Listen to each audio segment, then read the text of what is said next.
जय हिंद प्यारे बच्चों, वेलकम टू भारत क्लासेस। कैसे हैं आप सभी? आशा करता हूँ आप सभी अच्छे होंगे, स्वस्थ होंगे और एक शानदार तरीके से अपनी पढ़ाई को कर रहे होंगे। और इसी शानदार तरीके से हम अध्याय 7 का नाम है आपका घन और घनमूल।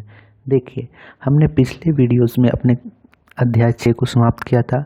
अध्याय 6 में हमने वर्ग तथा वर्गमूल के बारे में पढ़ा था। अब घन तथा घनमूल क्या होता है तो हल्का सा बेसिक हम लोग जान लेते हैं। देखिए, हमने वर्ग तथा वर्गमूल में पढ़ा था कि किसी संख्या को उसी से 2 बार गुना करना उस संख्या का वर्ग कहलाता है। जैसे यहाँ पे 2, तो 2 को 2 से गुना करने पर 4 आता था, तो 4 क्या है? वर्ग संख्या है। 3 और 3 को गुना करने पर 9 आता था, तो 9 क्या है? 9 एक वर्ग संख्या है। लेकिन घन में क्या होता है? घन में आपको प्राकृत संख्या को उसी संख्या से 3 बार गुना करना पड़ता है।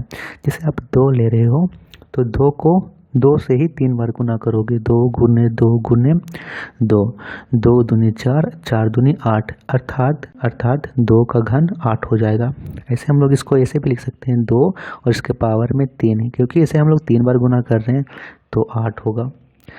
इसी प्रकार यदि हम लोग 3 को 3 बार गुना करें तो 3 तिया 9 और 9 तिया 27, तो ये सभी क्या है? ये सभी घन संख्याएं कहलाती है। यानी कोई भी प्राकृत संख्याओं को आप उसी से 3 बार गुना करते हो, जो आपको संख्या प्राप्त होती है वो एक घन संख्या होती है। पहला प्रश्न इसके करते हैं, आपको प्रश्नावली में और भी चीज़ें क्लियर हो जाएगी। प्रश्नावली 7.1 का पहला प्रश्न दे रखा कि निम्नलिखित में से कौन सी संख्याएं पूर्ण घन नहीं है। अब पूर्ण घन के लिए हमें क्या चाहिए? उसी संख्या के 3 उसके गुणज चाहिए। यहाँ पे 1 2 3, तो हम लोग इसका गुणनखंड ज्ञात कर लेते हैं। उसके 3 गुणज होने चाहिए। यदि 3 गुणज इसके सभी के होंगे तो यह एक पूर्ण घन संख्या है, और यदि नहीं होगी तो यह एक पूर्ण घन संख्या नहीं है। तो 216 का हमें अभाज्य गुणनखंड कर लेना है। अंतिम अंक 6 है और 6 2 से विभाजित होता है, अर्थात बोल सकते हो कि 6 एक सम संख्या है, तो यह संख्या 2 से विभाजित होगी। 2 एकम 2 0, 2 अठी 16, 2 पचे 10, 2 चौके 8, 2 दूनी 4, 2 सती 14। अंतिम अंक यहाँ पे 27 है। अब 27 तो नहीं होता है, 2 से 3 से देते हैं, 3 9 27, 3 तिया 9। अब यहाँ से 3 एकम 3, तो देखिए इसके गुणनखंड क्या है। इसके गुणनखंड में 2 2 2 2 तो आया है 3 बार, 3 3 3 3 भी आया 3 बार। और मैंने अभी कहा कि यदि इसके गुणनखंड में कोई भी प्राकृत संख्या, जो भी संख्या आ रही है, यदि 3 बार आए तो यह एक घन होगा, अर्थात 216 घन है। 216 एक पूर्ण घन संख्या है, पूर्ण घन संख्या है, क्योंकि इसमें इसके गुणनखंड 2 गुने 2 गुने 2 और 3 गुने 3 गुने 3, यानी 2 के भी 3 मिल गए, 3 के भी 3 मिल गए हैं। ये आपको लिख देना है। आपसे पूछा जाए यहाँ पे प्रश्न में, हल्का सा आगे लेके चलूँ कि यदि आपसे पूछा जाए कि 216 का घन क्या होता है, तो आप लोग ऐसे लिखोगे 216, और घन निकाल रहे हो इसलिए इसके रूट में यहाँ पे बाहर में 3 लिखोगे, ऐसे करके। अब इसका क्या होगा देखिए, तो यहाँ से 2 2 2 3 बार है, तो यानी एक बार यहाँ पे इसके 3 तरीक मिले तो 2 निकल गया, इसके भी 3 तरीक मिले तो यहाँ पे 3 निकल गया। अब 3 दूनी 6, यानी इसका घनमूल पूछेगा तो इसका घनमूल 6 होगा। चलिए प्रश्न संख्या 2 को देखते हैं। प्रश्न संख्या 2 दे रखा है 128, तो 128 का हमें अभाज्य गुणनखंड करना है। 2 छक 12, 2 चौके 8, 2 तिया 6, 2 दूनी 4, 2 16 बार में, 2 अठी 16, 2 चौके 8, 2 दूनी 4, 2 एकम 2, तो यहाँ से 1 2 3 4 5 6 7 आ गया। यानी आप लोग यहाँ से इसके समूह बनाओ तो 3 3 3, 2 2 का एक समूह बन गया, 1 2 3, 2 2 का एक समूह बन गया। लेकिन यहाँ तो 2 बच गया, यह एक पूर्ण घन नहीं होगा। यहाँ से लिखेंगे 128 एक पूर्ण घन नहीं है। नहीं है। अब क्यों नहीं है, आप लोग कारण लिख सकते हो और नहीं भी लिख सकते हो। कारण लिख दोगे तो अच्छा होगा, क्योंकि इसके गुणनखंड में 2 गुने 2 गुने 2 1 2 3 4 5 6 7 आ रहा है, आ रहा है। ये चीज़ आपको लिख देना है। ठीक है बच्चों, तो चलिए अब हम लोग देखते हैं प्रश्न संख्या 3।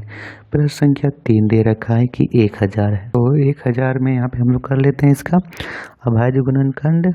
1000 लिख दिया हमने यहाँ से।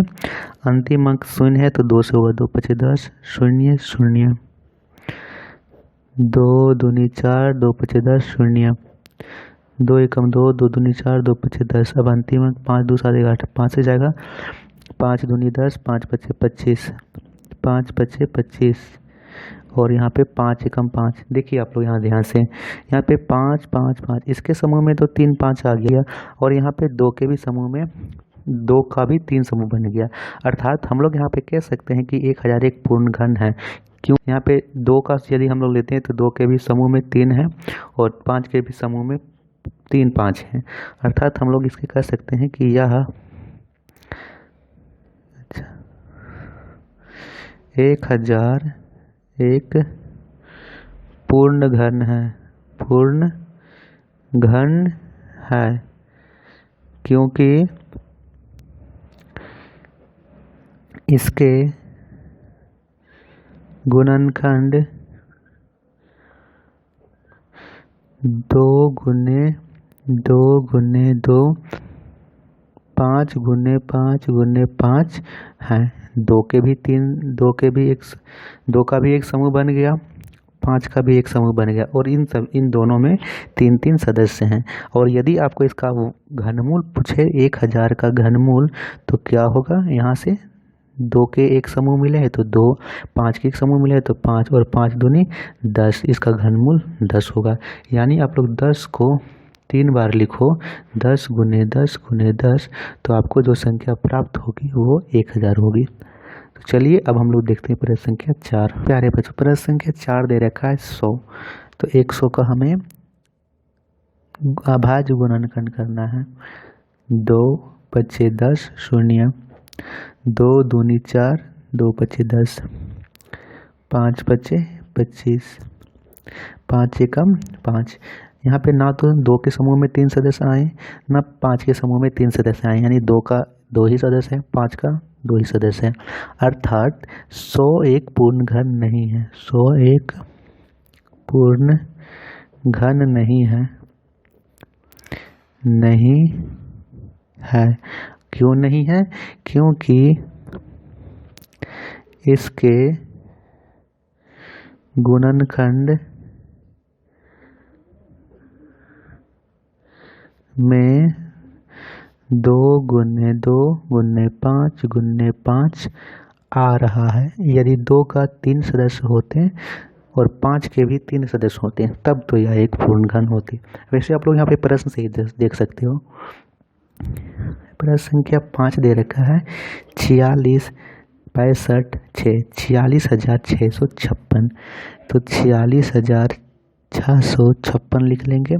इसका हमें अभाज्य गुणनखंड करना है, तो 2 दूनी 4 2 तिया 6 2 तिया 6 2 दूनी 4 और 2 8 16।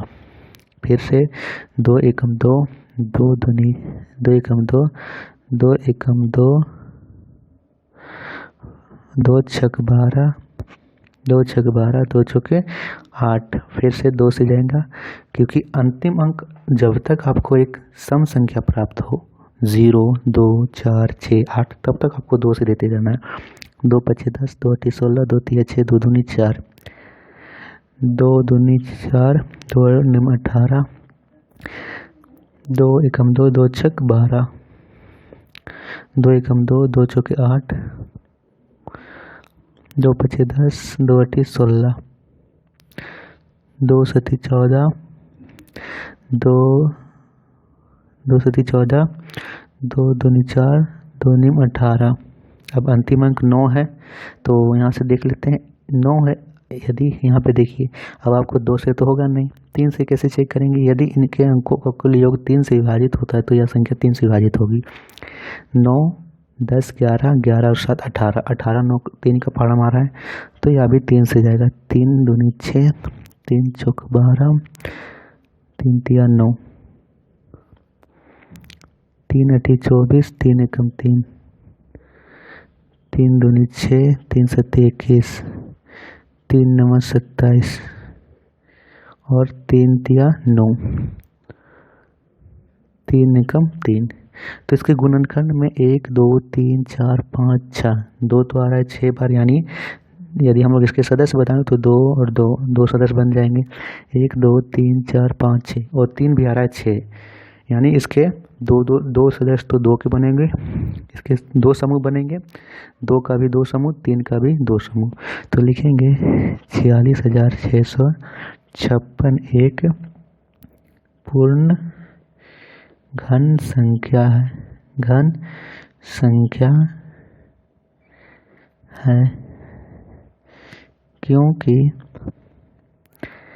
इसके गुणनखंड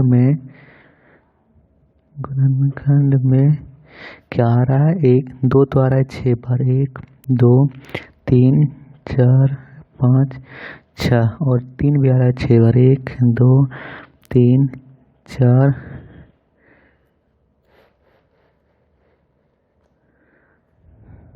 5, 6 आ रहा है। ठीक है, यदि आपको पूछा जाए कि 46,656 का आप लोग घनमूल करो, तो यहाँ से आपको घनमूल कर देना है कि जिसके सदस्य कितने बन रहे हैं। देखिए 2, 2, 2, 3 समूह मिला, इसके 3 सदस्य आए तो एक समूह 2 निकल जाएगा।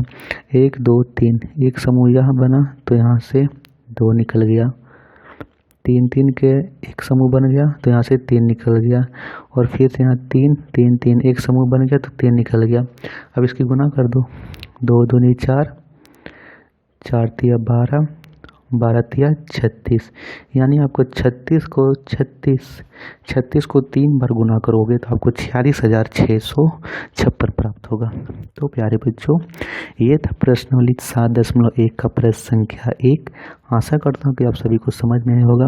आप सभी को इस प्रश्न में रिलेटेड किसी भी प्रकार का डाउट हो तो आप अपने डाउट कमेंट्स में लिख सकते हो। चलिए, इस वीडियो का टारगेट है 100 लाइक। देखते हैं आप सभी कितने जल्दी इस टारगेट को अचीव करते हो। आप सभी नए हो तो भारत क्लासेस को सब्सक्राइब जरूर कीजिएगा। धन्यवाद।